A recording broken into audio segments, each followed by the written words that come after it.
what's up? Your girl G here. Thank you for tuning in. It is gonna be a little dark in here because I am on the way to pick up my mom. Ooh, that hurt. My sides are still hurting, or at least my side, not sides. My side is still hurting. Yeah, I don't like it, but I gotta do what I gotta do. Okay. But it is gonna be a little dark. It is like 10 o'clock at night. I had to pick up my mom. She is working FIFA this year, so she's in Dallas right now. I think Japan and Netherlands tied the last time, so I wonder who played tonight. But I wanted to try and knock something out if I could while I was, down here. So I think I want to talk about Real Housewives of Atlanta while it's fresh on my mind, because I watched that most recently other than Love and Marriage Huntsville. So I'll go back and do that. But let's not waste some time. Let's go ahead and get into it. It honestly might be a shorter review because this episode, it had stuff to chew on, like meat and potatoes, but very few, very, very few. Okay. Honestly, can't even remember how the episode opened up. Actually, no, I can. So, we opened up the episode with Kelly, you guys. Kelly, y'all, is moving out, okay? She is moving out the house. She made it seem like, oh my God, y'all see that police drive behind me? I wonder if y'all saw that police whip on behind me right there. I don't know who he trying to fool. I ain't did nothing illegal, so mind your business. Just mind your business. Shoot, that look like my mama right there. Damn, she already here? Yep, that's her. All right, y'all. Well, gonna cut it short. Hopefully I'll be able to get back to y'all either at the house or through audio. All right. Okay, you guys, let's go ahead and get into the Housewives of Atlanta. This one's gonna have to be audio. I apologize. But I want to go ahead and get this thing knocked out. As much as I want to get on camera, I'll be able to get this out sooner just talking to you guys. So I don't have to, necessarily edit and everything like that. But we open up the episode with Kelly, you guys. Y'all, Kelly is over there trying to make her life work after not only her husband giving her a hard time, but, seems her neighbor is giving her a hard time too. We saw something about this same neighbor some time back ago, where I guess it was giving she was stating as a stalker or something like that. But what if maybe potentially this woman is the woman that Kelly is renting from? You know what I mean? What if maybe, girl, she's stalking you because you owe her some money? Maybe that's a thought. That's just something I was thinking, you guys. Y'all drop down in the comments. But Kelly, y'all, she's trying to get her life together.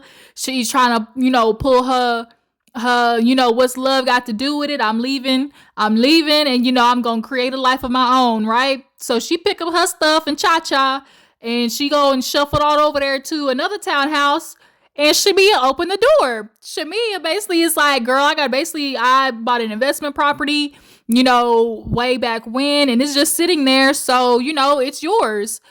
Kelly, so, thankful and grateful. The mom did offer for her to come back home or whatever, but Kelly's just like, nah, I can't do it, And so Shamea, the townhouse is gorgeous, beautiful. And, this, newfound friendship between Kelly and Shamea has been very fruitful. Especially to Kelly, just having somebody who's in her corner like that, with helping her and her girls, not to mention hooking her up with a man who seems to have money. But this is where the people is questioning, because Kelly, ma'am, that man helped spend money on your smile, but couldn't help spend money on getting your IOUs paid off. But you know what? That honestly doesn't surprise me, because one thing I have definitely observed and noticed about men is they never just want to give you the money, outright. They have to be there is definitely some men out there where they feel like they have to control absolutely without a shadow of a doubt, how the money is spent. And so they'll do things say oh, I'll do this for you. It's amount of money, He's willing to pay for Kelly's teeth, but he wasn't willing to hand over that same $70,000 to her so she could, handle her business. A lot of men try to be very strategic about not necessarily just, giving a woman be like, hey, I need this, and him just handing over the money and be like, girl, do what you need to do. A lot of them like come back after spending the money on purchasing on what they think you would need, on what they think you would want, and how they think you would want to, I guess show up for them. And it's like, yeah, Kelly, you got this new smile, but bitch, this new rich ass smile can't help you from having to move out your house, girl. But I digress. Really quick, I might as well get it over with. Kelly did have a scene with Phaedra. She goes to see her because Phaedra, y'all know she's a lawyer of her many hats, and she is breaking down everything with Kelly in regards to, the husband, the ex-husband being an asshole and trying to keep from the daughters from filming with the mom. And we all know, like, filming on the show, especially as a mother, or just like, you're trying to show your real life. Kelly's not the first person to have to deal with a ex-nooker, being complicated. It won't be the last. Like Phaedra said, girl, I've been through it. Hell, we watched Kenya, Mark Daly over there, whatever Mark in his old metrosexual Neapolitan looking ass. I'm gonna sit there and tell Kenya, oh, I don't need your money.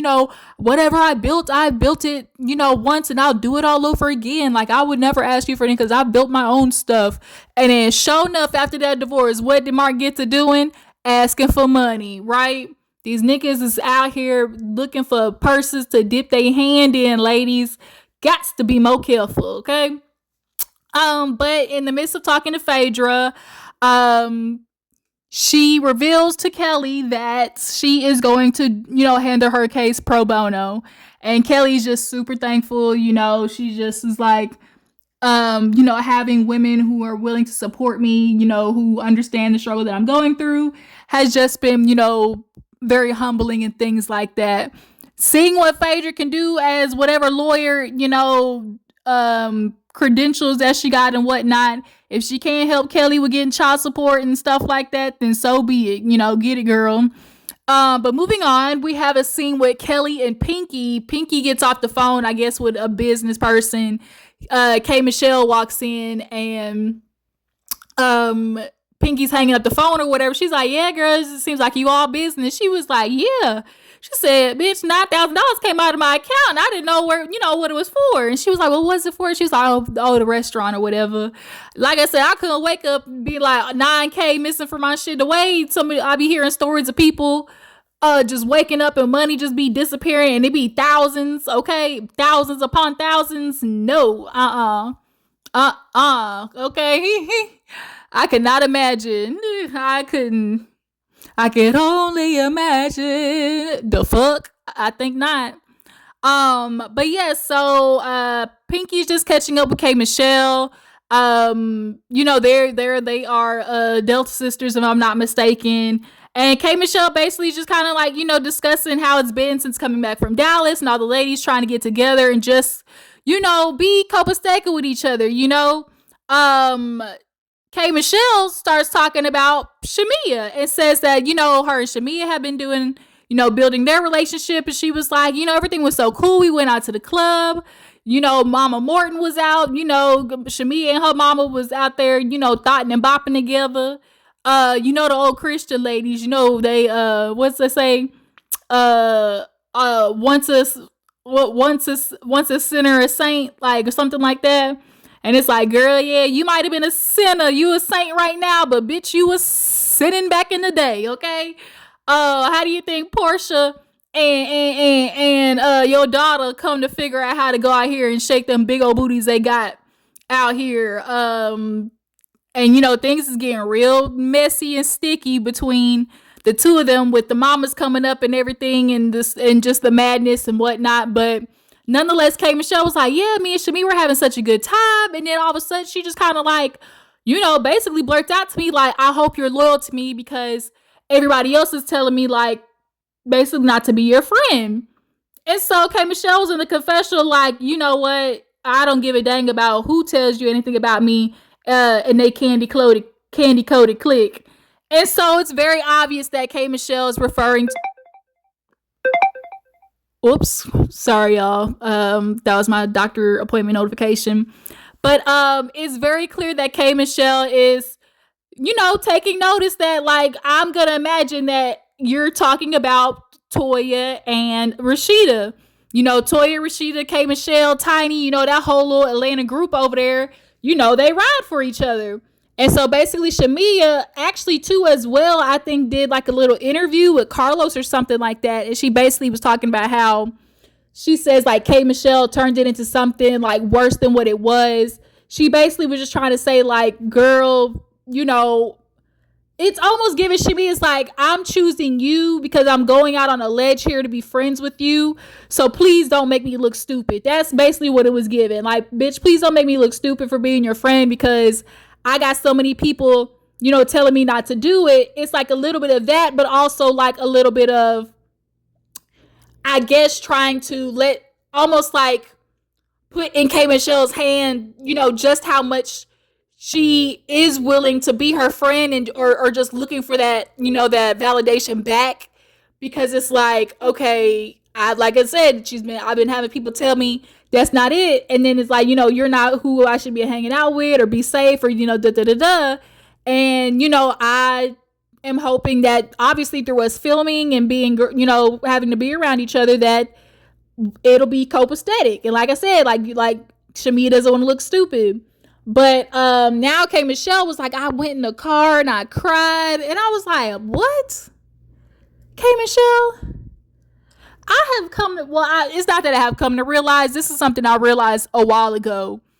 K. Michelle is the person or is a person that constantly needs to be, what's the word I'm looking for?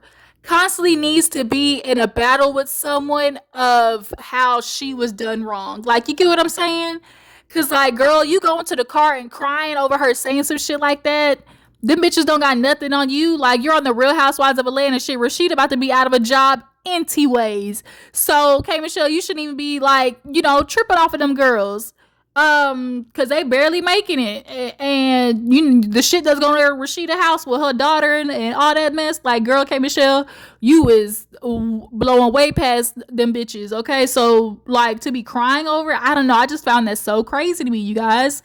But Pinky is like, look, me and my husband, we love throwing a party. We were thinking like, let's do like a roller skate night, 80s theme.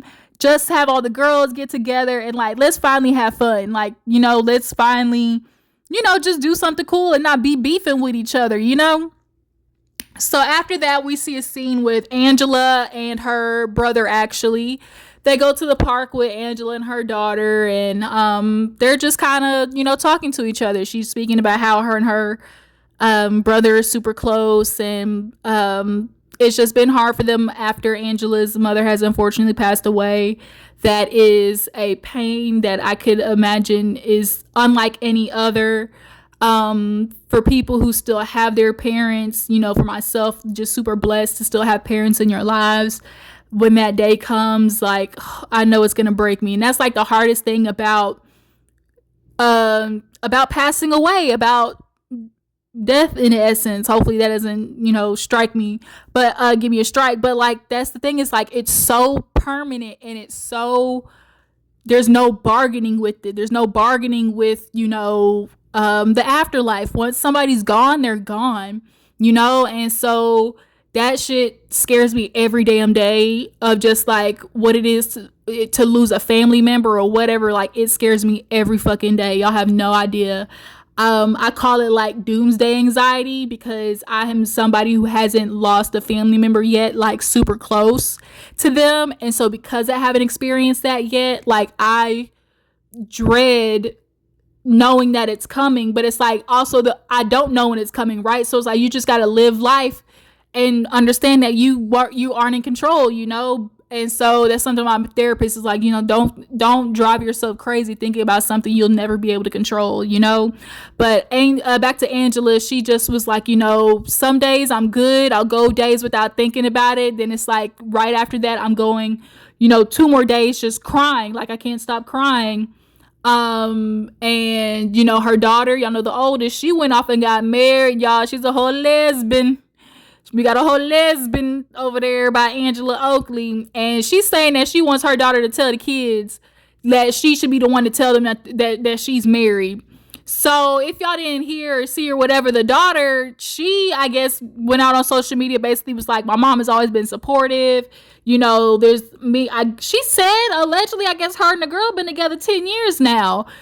And so, daughter, you out here thinking that you're making it better for your mom, but in all actuality, it's making it worse, because if you have been with this person for 10 years, why don't your siblings know that? Why is it still, oh, this is, I think her name's Amari or whatever. This is, your sister's girlfriend. This is your sister's best friend. There's no explanation to your siblings yet after 10 years. Yeah, something's up. I would not be surprised if, more than anything, it is, as much as it is Angela, I wouldn't be surprised if Charles was also like, don't don't have that around my kids, essentially. Like, it's a thing of like, I guess parents feel like if they expose their children to something early or whatever, like then it's gonna make them turn into that very thing, or just become so obsessed with it that it influences them. And it's actually, I've come to realize, actually the quite opposite a lot of the times. But yeah, Angela, she's on social media, everything, because people kind of question it, like, do she kind of got a little phobic in her, just a little bit? The black community got a little phobic in them. But the daughter says she don't, but I don't know about that, but I digress. Like I said, what else happened this episode? I think there was a scene with Porsha, Miss Big Booty Peach. Okay, she has her paid hired actor Mike. Mike isn't as cute as he used to be. I think it's because he done got all swole in the shoulders and chest, and now it's just too much. It's just like too top heavy. I don't know what it is, but he came in there all dressed up. I think I could have sworn I saw something on him bedazzled, but he came in, and Porsha had to cook in there. She was like, I meant to have you come here earlier so I could, tell him I cooked it. And it's like, bitch, don't nobody believe you when you cooking. But nonetheless, come in, and the chef cooked oxtails and rice and peas. My mom is Jamaican, so and I know a little bit about the oxtail, rice and pea. Okay, a little bit of jerk chicken. Yeah, my mom, she makes a really good jerk chicken, or like a curry. Yeah, she do that real good. But they're sitting down eating and stuff, and Porsha basically starts talking to him about that viral moment, y'all know, a while back when she was on that like little press tour or whatever, and then she kind of finally exposed to everybody that she was dating, and it was two people, and it was a man and a woman, and so everybody was like, gasp, Porsha's gay. Like, for all of us, like, for those of the people who are confused or new to the idea of Porsha being a little carpet muncher or a kitty clicking, bitch, it ain't nothing new. Y'all behind. Y'all clearly ain't heard Miss Porsha when she told them other ladies when Bolo was in town, one of you bitches eat my pussy tonight, okay? She said it plain and clear. Somebody finna eat her pussy tonight, okay? But Mike, she's got to check in on him, because she's like, I thought I was doing something like, like shouting him out, like, shoot, I'm down to two people, you think you shouting him out. And she's like, I guess apparently not. So she was like, are you okay? Like, I didn't mean for it to come off a certain way. He was like, I was shocked. I was surprised. Like, damn, but he's like, but it's all good. If there's anything a man definitely couldn't have his ego take or whatever, like, not only am I competing for you, but I'm competing for you with some stud bitch that don't even got real dick, like that's how men be feeling. Like, ain't no stud finna like swindle me out no coochie, but the studs they be stepping on y'all's head tops, nickels. Don't nobody want to deal with y'all. Look. A dishwasher safe dildo is safer than a lot of you dudes and y'all's raw penis. So I wonder now, because Sway obviously is with Porsche and everything right now. I wonder how Mike took that shit to the chin. Cause Porsche anyway, she was like, Mike, you want kids, and I'm not going through IVF again. Like, I don't, I can't do it. And so she was like, I know that you want kids and everything. So she's like, I just asked that. She was like, I just asked that you continue to go slow with me. And she's like, I'm sorry. She's laughing. Da, da, da. She's like, I just need you to be patient with me. Da, da, da, da. And it's like, all of that to me was just fugazi. When I tell you, Porsche, I don't see it for her. I don't.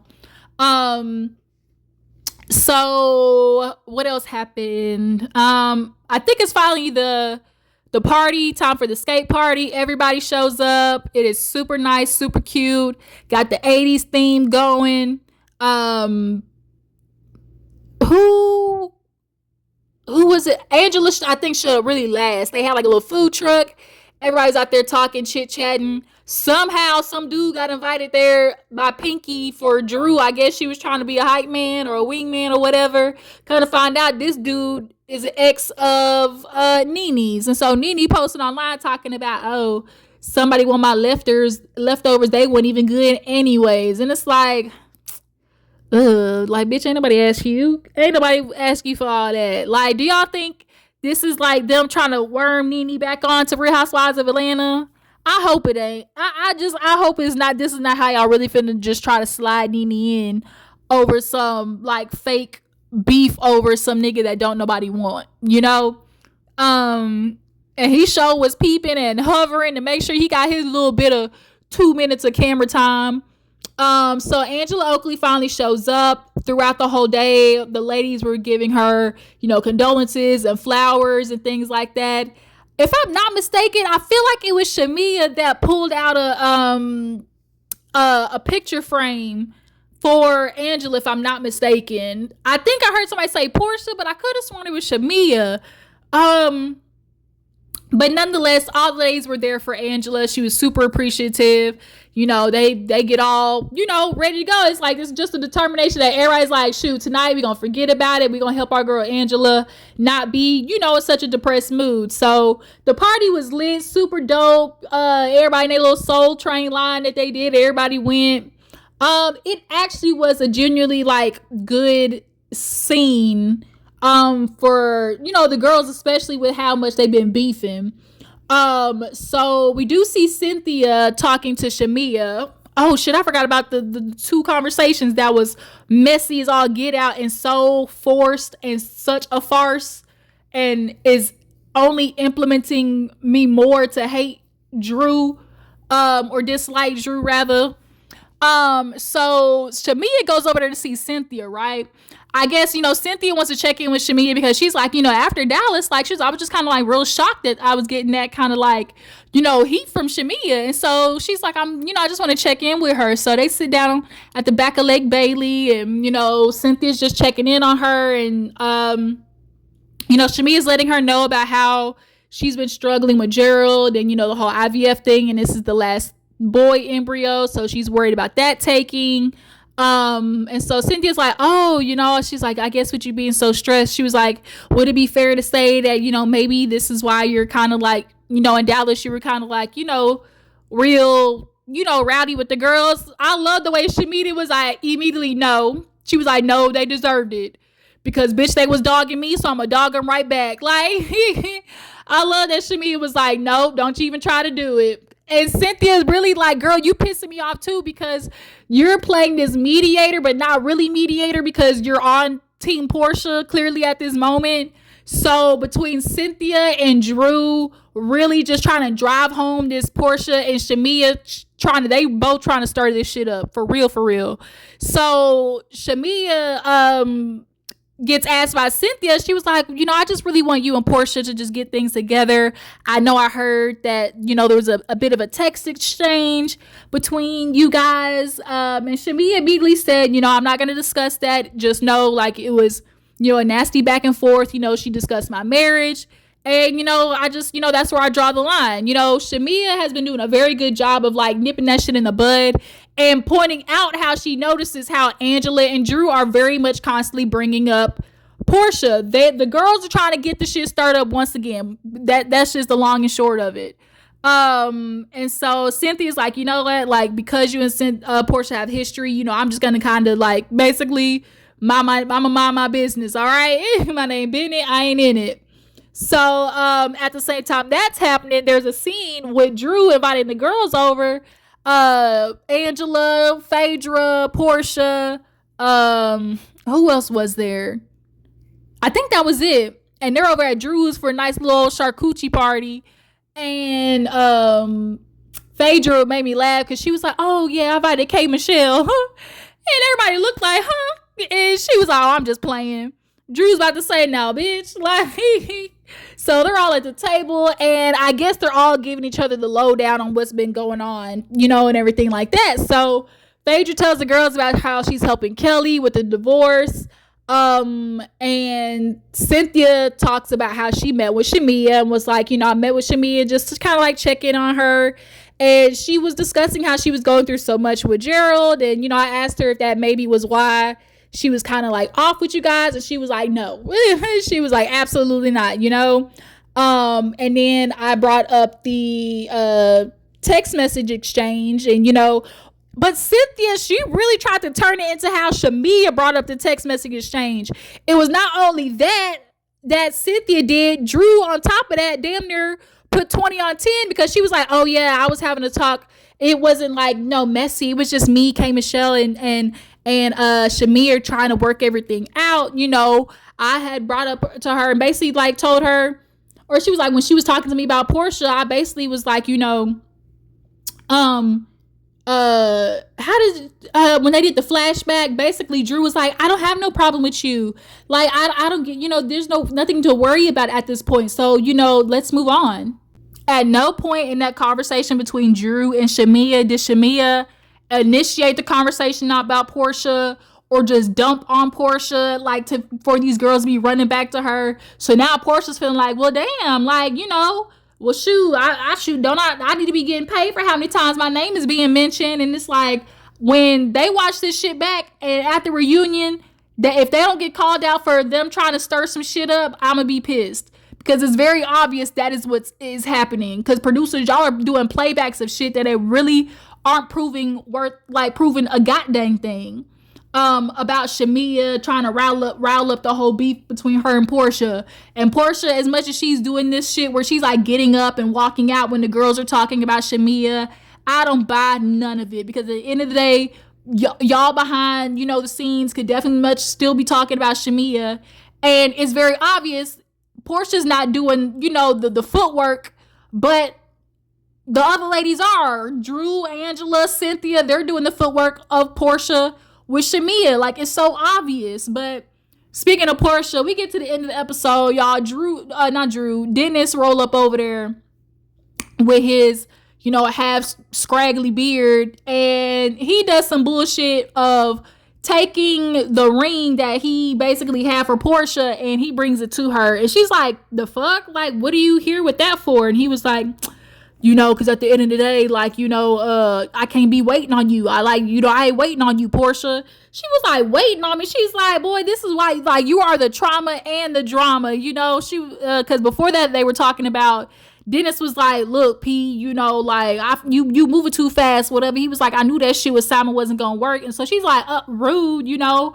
And he was like, I knew it. So she's like, I don't appreciate the countdown on my marriage. And he was like, but look what happened. She was like, well, me and you didn't work either at the same exact time either. So it was really good.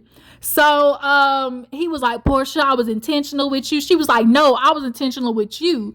She was like, I'm the one who had the baby. I'm the one who, you know, did the ring shopping. Like, not only that, Dennis was very much doing the push and pull with Porsha.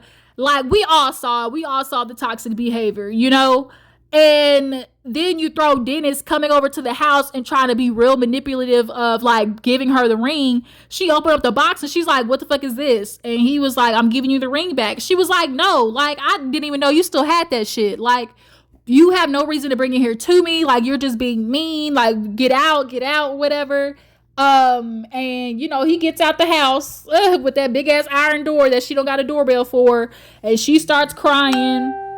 crying with the, oh my God, like that was so mean. Like, why would he do that? Like, she turns to producers like, did y'all know he was gonna do that? And then she starts hugging her assistant, and then that's where the episode ended. And it was kind of like, girl, what's that girl off of Mean Girls? But she's like, boo, you whore. Like, girl, ain't nobody buying it. Like, the charade between Phaedra and Porsha, the two of them, I'm ready for them to go, because they are giving us nothing but fluff fugaziness at the end of the day. Like, for real. Y'all drop down in the comments. Y'all think that Dennis and Porsha is still fucking around? Because I kind of low-key think, because why is Dennis talking about, oh, I can no longer wait on you? Like, what do you mean? Like, y'all haven't been together in I don't know how long. And what is Porsha doing that is a semblance of giving you any type of feeling that she wants you, or is like, you know, anything like that? You know, Porsha realized, she was like, yes, would I want to be with Dennis? But ultimately she's like, I know we can't, because there's another side of us that is ugly, and I don't want Pilar to see that, you know?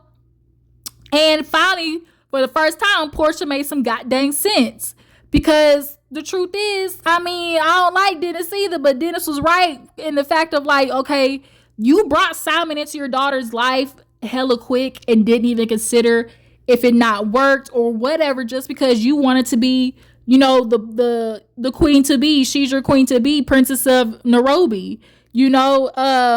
And as we see, Sway, I think, was seen with Porsha and Pilar too. So it's like, damn, I really do despise women who constantly bring people they date in and out their child's life. I just do not fucks with it. But that's it, you guys. Y'all drop down in the comments, tell me what you think about the episode of Real Housewives of Atlanta. Let me know if you stopped by. Make sure to hype this video up, and I'm gonna catch you guys next time. Deuces.